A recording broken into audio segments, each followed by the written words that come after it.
Hi folks, my name is Alan Wood. I am one of the ambassadors at the Scotch Malt Whisky Society here in Edinburgh. Now, when everybody thinks of Scottish single malt whisky, they often imagine some dour old man sitting on top of a hill with a big white beard, drinking paint stripper and generally complaining about the world. However, whisky is so much more multifaceted than that. You get so many more flavours, so many more different styles in there. Now, whisky, I can agree, is a bit daunting to some.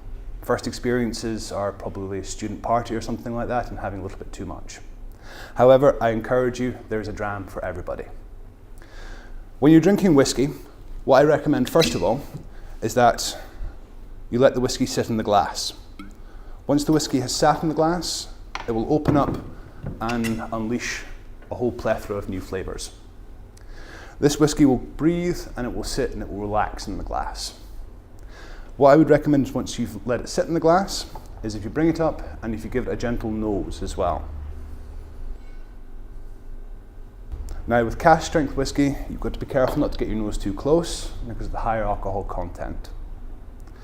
Once you've let it sit and let it relax, I would recommend to try it neat first. That initial sip will be very sharp. I can guarantee you, there's no way around it. It's a high alcohol percentage. However, I would recommend have a sip again. This is just your palate readjusting to drinking something that's between 54 and 60% ABV. Once you've had your second sip, I would then recommend add some water to it. Now, a lot of people think adding water to whiskey is cheating. No, it's not. You get a lot more flavours coming out. It's like letting a good red wine breathe. Once you've added water to the whiskey, I encourage you, have a nose again. And you will notice a lot more of the softer, subtler flavours are coming through to the fore. And that is because this is chemistry in action.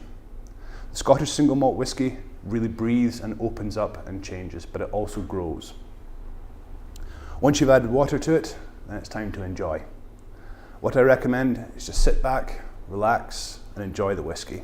Don't rush it. Scottish single malt whisky, like the Scots themselves, are made for relaxing and just taking things a bit easy. So all that's left to say is Slàinte and enjoy the whisky.